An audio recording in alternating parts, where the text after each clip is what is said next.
Hello from the sunset of my life and career. 20 years ago today, I started my Japanese language studies. After about 8 years, I was able to translate the day after the tsunami. So people would ask me, when did you start your Japanese? And I would say, Nisen yonen gogatsu juichi nichi ni watashi no nihongo o benku shite shihajimemashita. I started my Japanese on the 11th of May, 2004. Spent over $4,000 on my private teachers.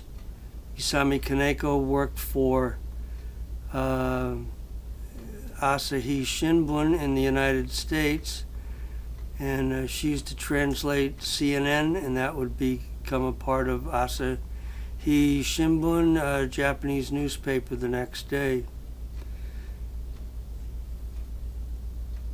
And years later, on the 11th of August 2008, Jun Suguwara, he and Yuichi Imai, the guitar maker, visited my store.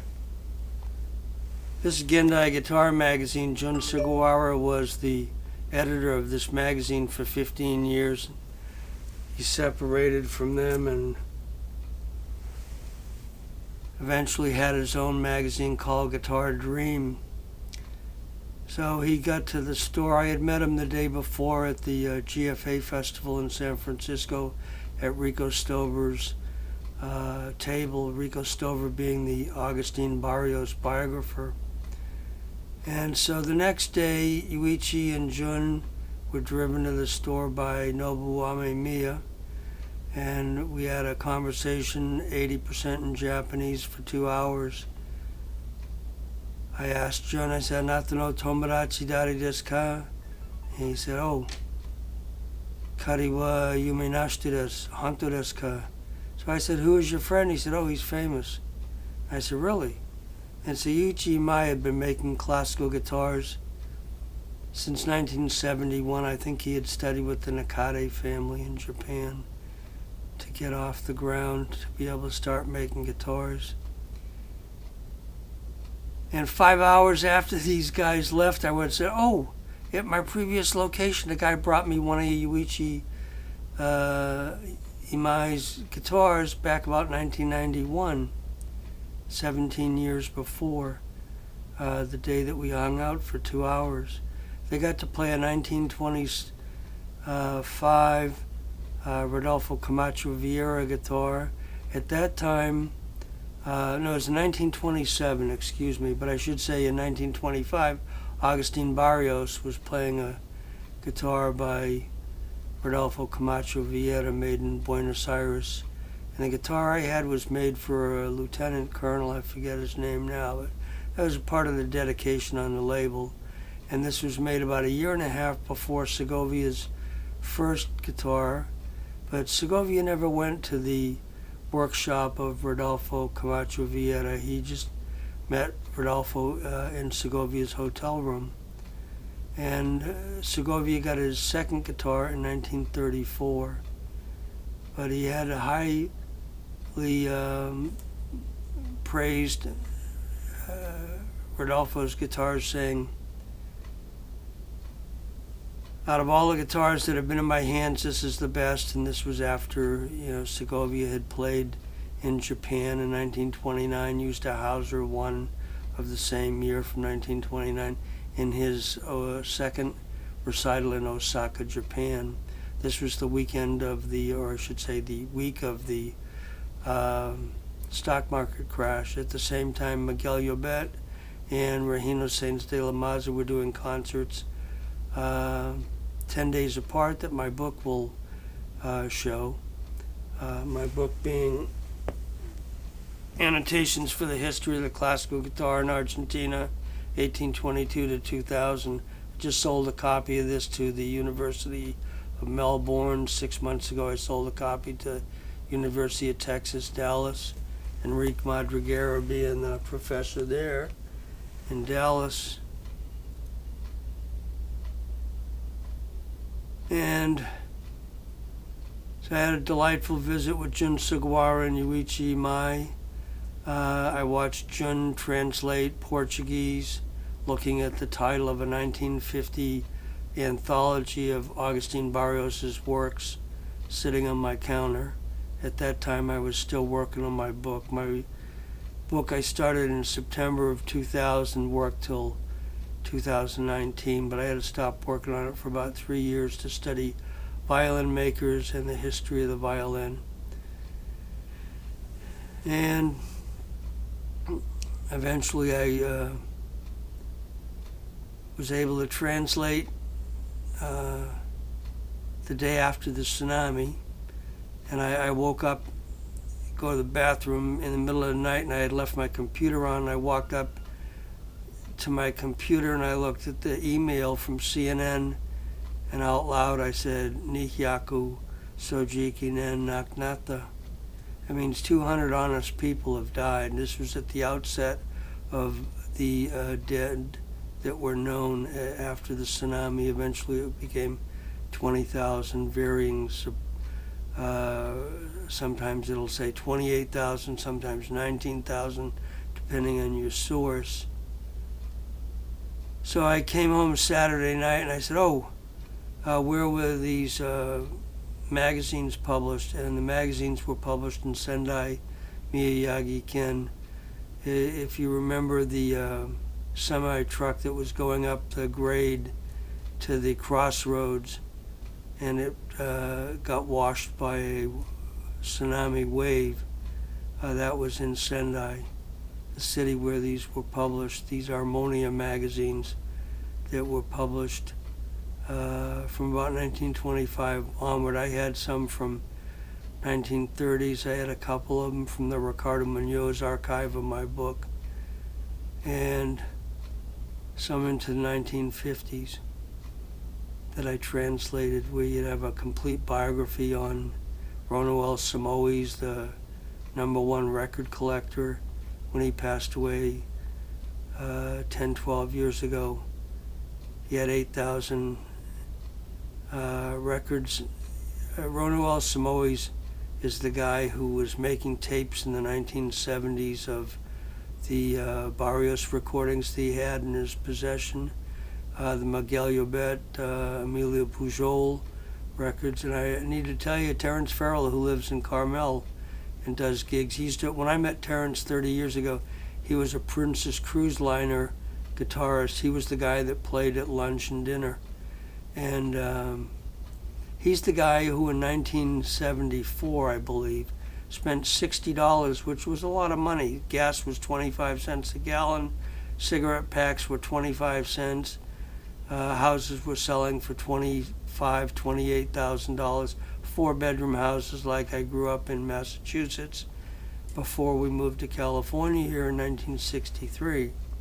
And so Terrence was the one that had money at the time, and he paid $60 by money order to Ronoel in Brazil, and he got this reel-to-reel tape of the Barrios recordings, dozens of them.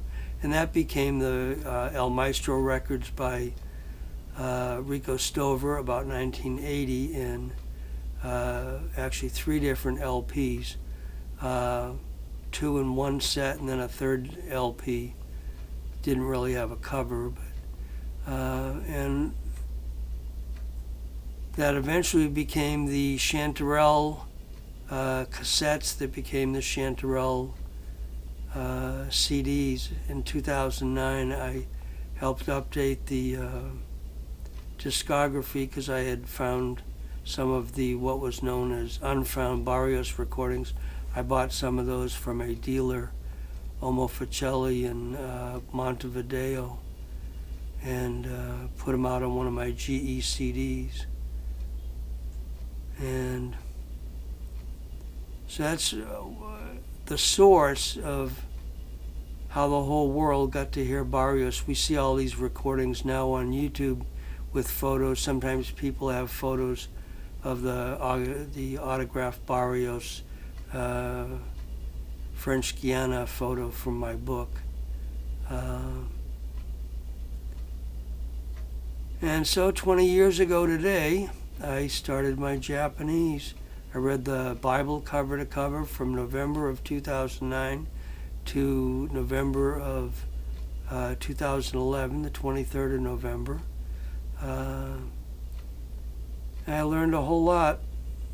We don't stop to think about prison populations of various countries or whatever, but I can tell you right now in Japan, a country of 128 million people, there are not more than 58,000 people in jail. People in Japan get out of bed to do something good. They don't get out to rob and steal generally. They don't get out of bed to lie. Most other cultures are very commonly getting out of bed to use lying to get more out of their life. I always tell people I get out of bed and I remember what is, not what I told somebody. There are no stories about my story. Well, Randy said this and then he did this to me business-wise. There's none of that stuff out there because I'm an honest person. I'm not perfect at all. Just because you read the Bible cover to cover in Japanese doesn't make you a better person. You can just say stuff like, me ni wa me, ha ni wa ha, eye for an eye, tooth for a tooth.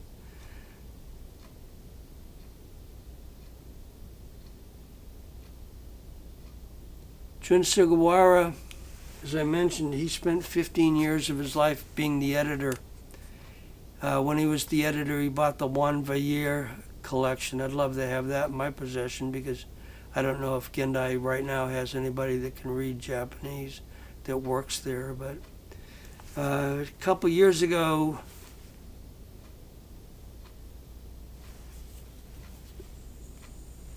my book got reviewed in Gendai Guitar Magazine. Here you can see all 4 copies of it. It weighs 21 pounds. This is $300.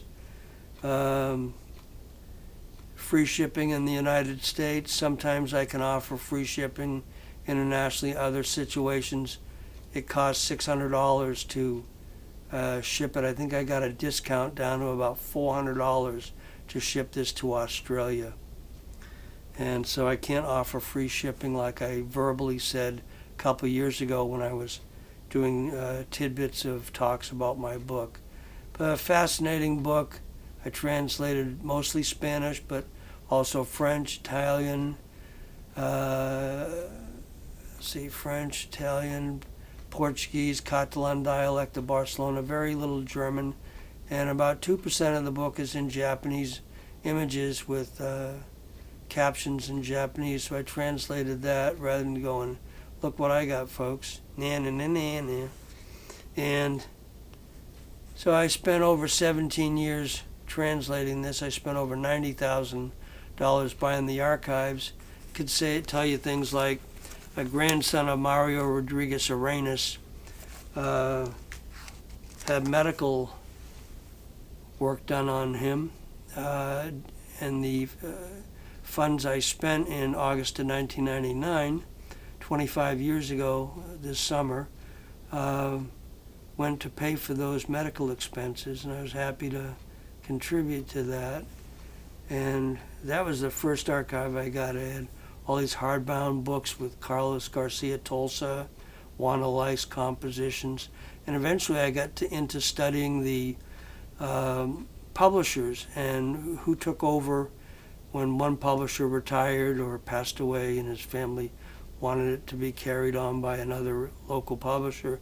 You had German publishers, you had Italian publishers, you had the whole works in Buenos Aires. It was quite a time. At that time, Argentina was the California of the world, 6th largest economy. Now it's suffering 40% poverty, which is a real shame because you have a lot of good people there. And due to socialism, which has ruined most recently Venezuela, we see that socialism also ruined the good works of the people of the 19th century. I'm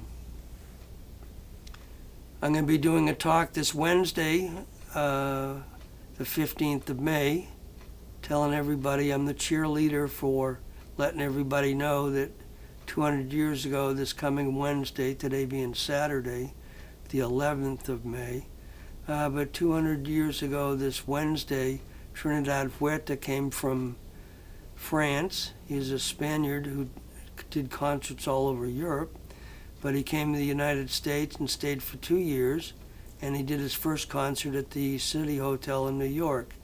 He eventually met all the aristocracy. He played Fernando Suhr sonatas when he was here. He had already been publishing his own pieces since 1822, and when he did his farewell concert, he was getting $2 a person in 1826 before he returned to Europe. And the quantity of $2 in 1826 was equal to $65. It's about 3 times what we paid to see Roland Diane's at the South Bay Guitar Society many years ago. I saw him twice. He's since passed away. But in 1880, Francisco Tarrega was invited or suggested by somebody in London that he ran into, and the guy said, "We should take you on a tour of the United States." And Francisco Tarrega didn't understand that he would be going to a continent with 50 million people in 1880. The United States was that size of a population. It was about 33 million during the Civil War, 17 years previous, and it had gone from 9 million at the time that Trinidad Huerta was there from 1824 to 1826, and 7 years after Trinidad Huerta returned to Europe in 1826, he was known as the Paganini of the guitar. That was written in the press very frequently. And within a couple years after that, about 1835 or so, he was on stage doing duets with Frédéric Chopin and Franz Liszt, two of the most iconic pianists from the 19th century. Created so many works we hear on KDFC locally here, on radio. You hear all those great works by those composers on YouTube.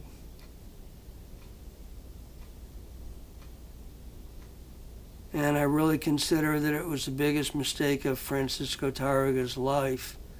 I'm a 5th generation student of Francisco Tarrega. I benefited from the legacy of my teacher Byron Pang, studying with Jose Rey de la Torre for 4 years, 1966 to 1970.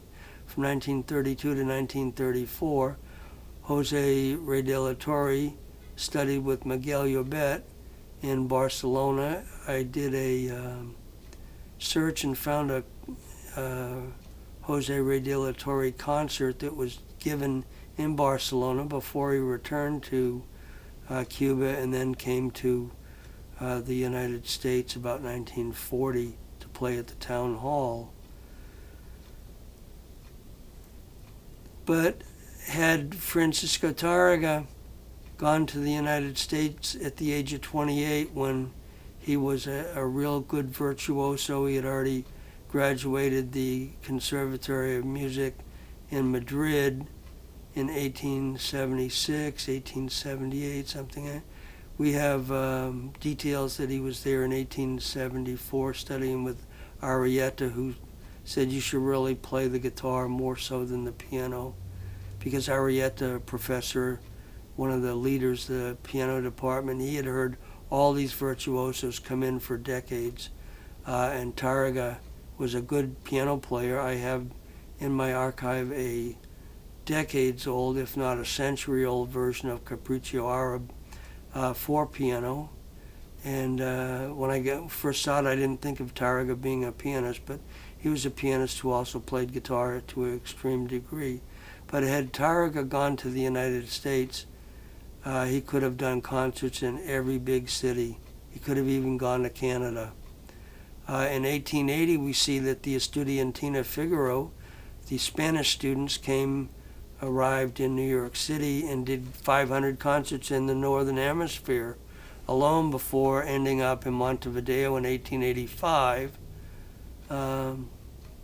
And so they played the same theaters that Tarrega would have played if Tarrega came. But Tarrega was already in a mode of having patrons who would provide him with funds, so he didn't have to go flip burgers at a local restaurant.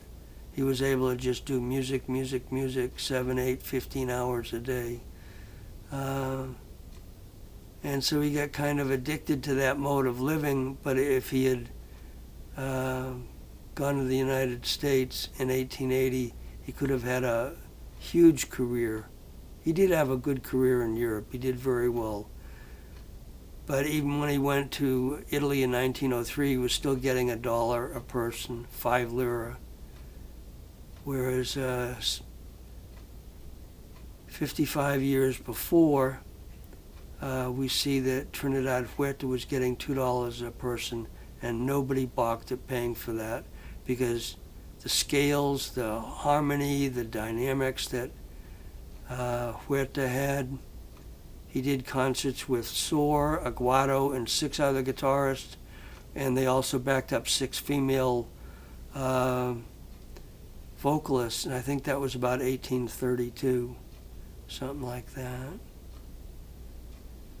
So I do encourage everyone to learn foreign languages. There is information you cannot find out in your birth language. You have to study foreign languages to have access to the information that is in those languages.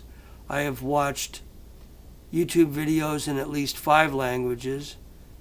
Say 4 to 5 years ago, I was reworking on my French again, even though I started my Mandarin in 2012. And so I would listen to Jean-Michel Dufay from Brussels, he's a college teacher. He has over 700 videos of histoire, of historic nature. And so I used to listen to him, and I could learn French history, world history, while working on my French. I was recently working on my Italian. If you look in the background, you can see I have a huge library. I have 45-foot thick in French, Italian, German, English, etc.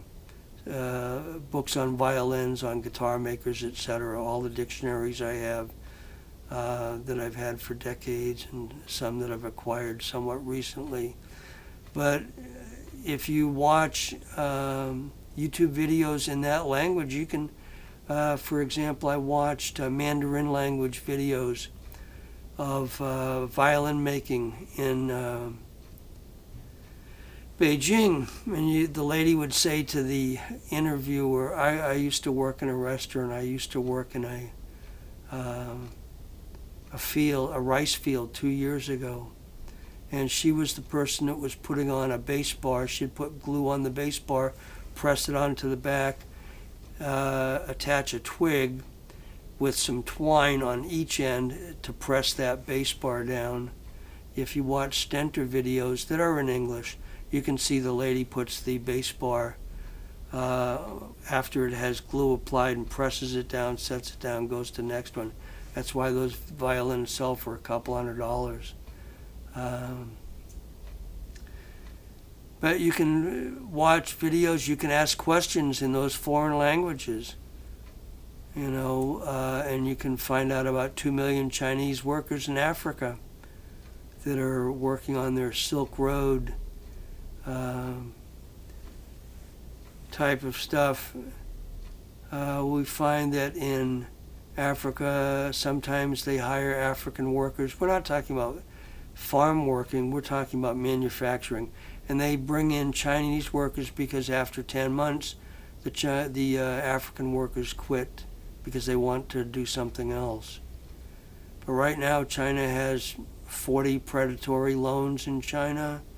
They do a predatory loan when the country cannot come up with the money. They end up saying, well, now we own this land that the port is situated on. And it goes on country after country.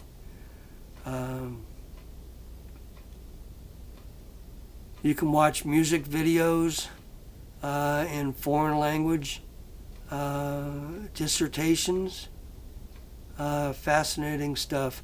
What I do for the last several months now is I have the settings rather permanently set to Japanese, so I can watch. Yesterday I watched Victor Davis Hanson. A couple days ago, Stephen Kotkin. I watch intellectual videos, and I will have Japanese subtitles running so I can work on my Japanese instead of get away from it.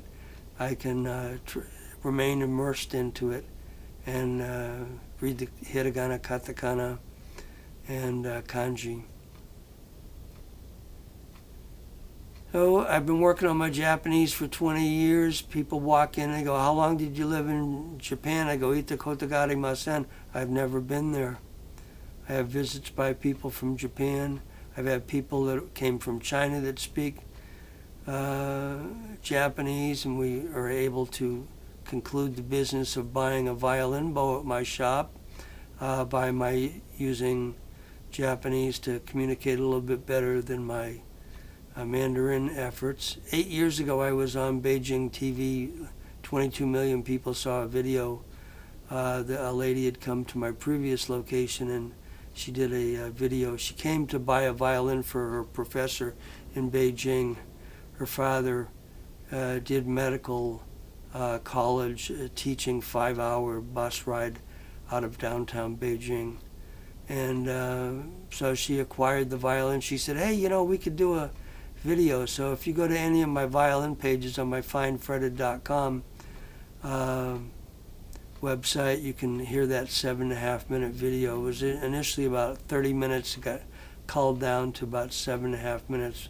So I speak some Mandarin. I speak mostly English, but I mix it.